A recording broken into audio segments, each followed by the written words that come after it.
Good morning students. मैं आनंद शर्मा, प्रवक्ता विद्युत, श्री गोकुल वर्मा राजकीय पॉलिटेक्निक महाविद्यालय भरतपुर। आज विद्युत अभियांत्रिकी के एक महत्वपूर्ण विषय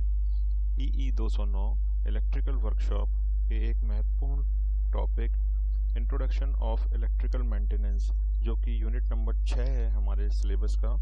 उसके विषय में इस वीडियो लेक्चर के माध्यम से डिस्कस करना चाहूँगा। मुख्य रूप से इस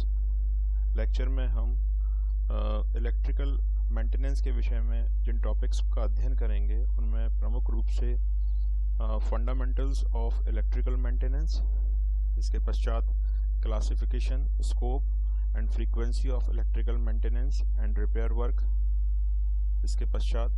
general structures and equipments of electrical repair shop और repair records and maintenance schedule. क्या होता है इलेक्ट्रिकल मेंटेनेंस जब हम करते हैं किसी भी विद्युत उपकरण की, तो क्या हमें रिकॉर्ड्स और मेंटेनेंस शेड्यूल होता है, उसके विषय में हम इसमें अध्ययन करेंगे। तो सबसे पहले हम यह जान लेते हैं कि मेंटेनेंस या अनुरक्षण जिसको हम कहते हैं वो होता क्या है। बेसिकली अनुरक्षण हमारी वह सामान्य या रेगुलर और फ्रीक्वेंट प्रक्रिया है या आवृत्ति कार्य है जो किसी सुविधा को ऐसी अवस्था में बनाए रखने के लिए आवश्यक है जिससे उस विद्युत उपकरण का हम पूर्ण क्षमता तथा दक्षता के साथ प्रयोग हम कर सकें। विद्युत उपकरणों के लगातार प्रयोग होने के कारण उनके कई हिस्से क्षतिग्रस्त या जीर्ण हो जाते हैं, जिनमें सुधार की आवश्यकता पड़ती है, और इन उपकरणों में इन हिस्सों को जिनमें सुधार की आवश्यकता है वो सुधार करना ही मरम्मत या अनुरक्षण कहलाता है। इस हेतु जो उपकरण हैं उनके हमें पार्ट्स का रिप्लेसमेंट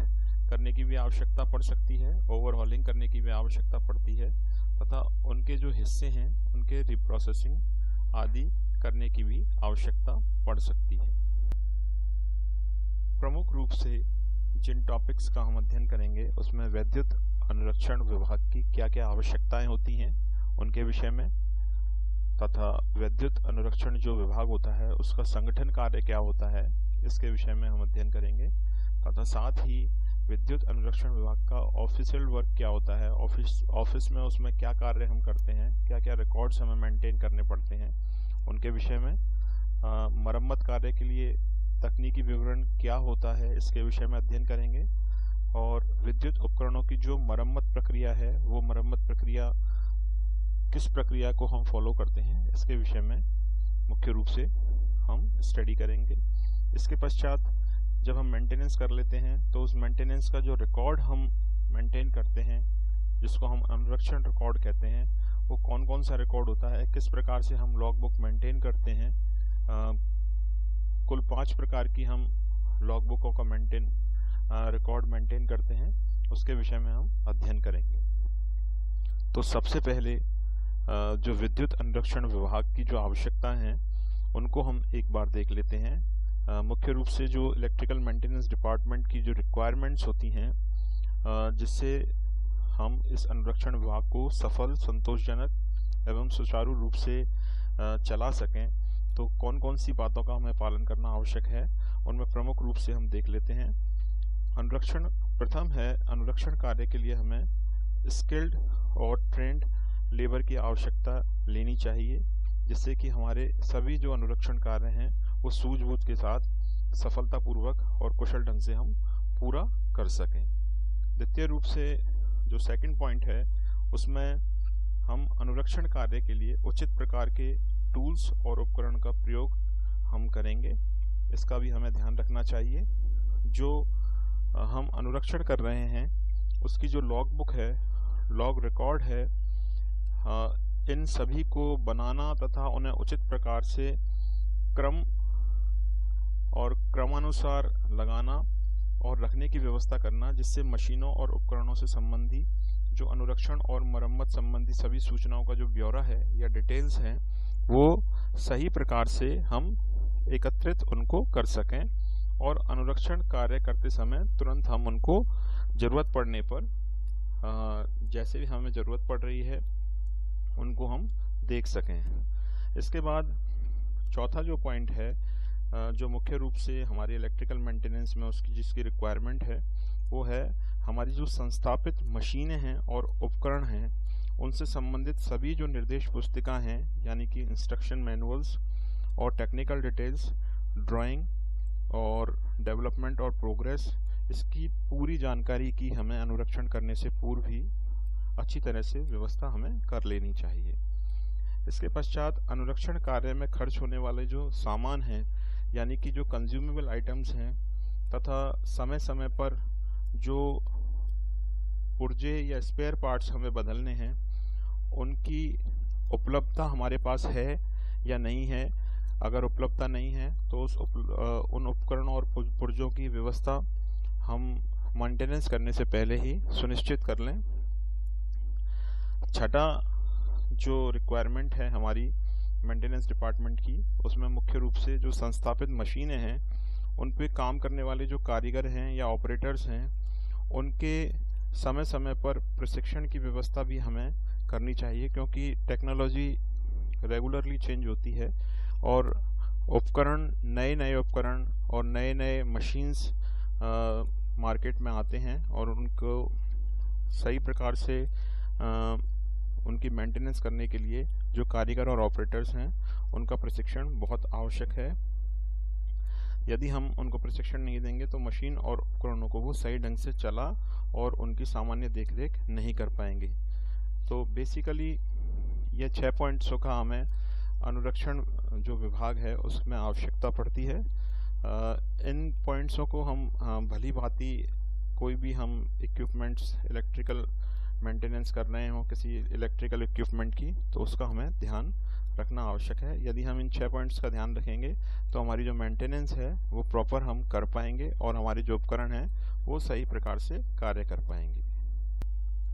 इसके बाद जब हम मेंटेनेंस के विषय में डिस्कस करते हैं तो जो विद्युत अनुरक्षण विभाग का जो संगठनात्मक जो कार्य है उसके विषय में हम देखते हैं। जो हमारी अनुरक्षण और मरम्मत के जो संगठन का उद्देश्य है और उसमें जो मैनेजमेंट प्रोसेस हम फॉलो कर रहे हैं उनका अगर हम सही प्रकार से फॉलो करेंगे उनको तो उसके लिए विशेष रूप से हमें तैयारी की आवश्यकता पड़ती है, जिसमें हमें अनुभवी और अच्छा प्रबंधन ही हमारी मदद कर सकता है। जैसा कि हम पहले डिस्कस कर चुके हैं कि जो अनुरक्षण होती है वह एक रूटीन और रिकरिंग कार्य है जिससे किसी सुविधा जैसे कि हमारे जो विद्युत उपकरण हैं, मशीन हैं, संरचना और संयंत्र हैं उनको हम मरम्मत करके ऐसी अवस्था में बना कर रख सकते हैं जिससे वह पूर्ण क्षमता और दक्षता के साथ कार्य कर सकें। क्योंकि बेसिकली होता क्या है कि जब हम किसी भी इलेक्ट्रिकल इक्विपमेंट को रेगुलर यूज़ में लेते हैं तो उनके जो हिस्से हैं उनके क्षतिग्रस्त होने की संभावना बनी रहती है। तो बेसिकली अनुरक्षण और मरम्मत के लिए संगठन की जो आवश्यकता पड़ती है वो बेसिकली निम्न उद्देश्यों की पूर्ति के लिए हमें आवश्यकता पड़ती है। यानी कि जो पर्पस है मेंटेनेंस डिपार्टमेंट का उसके विषय में हम देख लेते हैं कि मेंटेनेंस डिपार्टमेंट का मुख्य पर्पस क्या होता है। मेंटेनेंस डिपार्टमेंट जो होता है उसे इस प्रकार का मेंटेनेंस प्रोग्राम बनाना चाहिए जिससे उपकरणों के प्रचालन का जो समय हो वो हमें अधिकतम मिल सके और उपकरणों से हम अधिकतम सुविधाओं का उपयोग हम ले सकें। इसके साथ साथ अनुरक्षण जो हमारी लागत है यानी मेंटेनेंस की जो कॉस्ट है वो हमारी मिनिमम हो और जो कैपिटल इन्वेस्टमेंट हो जो हमने किया हुआ है उस पर्टिकुलर मशीन या उपकरण के लिए उसका मैक्सिमम हम यूटिलाइजेशन कर सकें और उसको सिक्योर रूप से हम उस कैपिटल इन्वेस्टमेंट की सुरक्षा कर सकें। जो दूसरा पर्पस है मेंटेनेंस डिपार्टमेंट का उसमें जो उपकरण हैं हमारे उनसे जो संबंधित आवश्यक मेंटेनेंस मानक और प्रचालन विभाग और अनुरक्षण कार्य के लिए सुरक्षित कार्यों की जो स्थिति है उसको निर्धारित करने में हमें मदद मिलती है। अनुरक्षण तीसरा पॉइंट जो है वो है अनुरक्षण एवं मरम्मत में काम आने वाले सामान की लागत एवं अन्य सूचनाएं इकट्ठा करने के साधन प्रदान करना ताकि अनुरक्षण एवं मरम्मत कार्यों में सुधार लाया जा सके और उनको ढंग से किया जा सके। इसके बाद जो वर्क कंज्यूमेशन है उसको नापने की विधि तय करना कि जो हमारा वर्क है वो मेंटेनेंस वर्क टाइम कंज्यूमिंग तो नहीं हो रहा है और प्रॉपर टाइम में ही हमारा कंप्लीट हो रहा है। इसके लिए जो हमारे मेंटेनेंस सुपरवाइज़र हैं उनके लिए एक रूटीन चार्ट हमें डेवलप करना चाहिए, जिससे कि उसमें ये डिसाइड हो जाए कि ये जो मेंटेनेंस कार्य है ये हमारा लगभग 2 घंटे में ख़त्म हो जाएगा, या ये जो बड़ा मेंटेनेंस कार्य है इसको दिन भर लगेगा, या कोई छोटा मेंटेनेंस कार्य है जैसे फॉर एग्ज़ाम्पल हमें कैपेसिटर चेंज करना है अपने पंखे का, तो हम ये निर्धारित कर सकते हैं कि ये 15 मिनट में हम ये कार्य कर सकते हैं। इसी प्रकार से अगर मोटर की वाइंडिंग चेंज करनी है तो उसमें, क्योंकि बेसिकली वाइंडिंग चेंज करने में समय लगता है, तो हम ये निर्धारित कर लें कि ये हमारा 5 घंटे में पूर्ण हो जाएगा। इसी प्रकार से समय समय पर जो ये पर्पस है मेंटेनेंस डिपार्टमेंट का, उसमें अगला पॉइंट जो है वो यह है कि समय समय पर हम अनुरक्षण विभाग के जो कारीगर हैं और सुपरवाइज़र हैं और उसके जो दैनिक कर्मचारी हैं उनको प्रॉपर प्रशिक्षण या ट्रेनिंग देकर उनकी योग्यता को बढ़ाएं। इसके इन सभी जो हमारे मेंटेनेंस के पर्पस को यदि हम फुलफिल कर लेते हैं तो हमारे जो उद्देश्य किसी भी इलेक्ट्रिकल वर्कशॉप की मेंटेनेंस में जो उद्देश्य हैं उनको हम आसानी से प्राप्त कर सकते हैं। बेसिकली जो सामान्य प्रबंध तंत्र के मुख्य कार्य हैं उनमें प्रमुख रूप से नीति एवं उद्देश्य का निर्धारित करना, उत्तरदायित्व एवं अधिकारी जो हमारे अधिकार हैं उनकी परिभाषा करना, इसके पश्चात संगठनों का विवरण देना, कार्यों का आयोजन कराना, स्टाफ को प्रशिक्षण देना और लेखा एवं बजट प्रणाली तैयार करना, धन की व्यवस्था करना एवं उस पर नियंत्रण रखना, और जो हमारा कार्य निष्पत्ति है यानी वर्क कंज्यूमेशन है उसका अध्ययन कर प्रॉपर मूल्यांकन करें। तो बेसिकली यदि हम अपने मेंटेनेंस डिपार्टमेंट को प्रॉपरली चलाना चाहते हैं तो हमें जो हमारे अनुरक्षण विभाग की जो आवश्यकताएं थी और जो हमारे अनुरक्षण विभाग का संगठन कार्य है इसको प्रॉपरली इम्प्लीमेंट करना पड़ेगा। तो स्टूडेंट्स, मैं आशा करता हूँ कि आज के वीडियो लेक्चर से आपको जो मेंटेनेंस या अनुरक्षण अगर हम कहें उसके विषय में काफ़ी कुछ समझने में आसानी रही होगी, और मैं आशा करता हूँ कि आगे के लेक्चर्स में इस अनुरक्षण से संबंधित जो पूरी प्रक्रिया है उसको हम भली भांति समझ पाएंगे। धन्यवाद।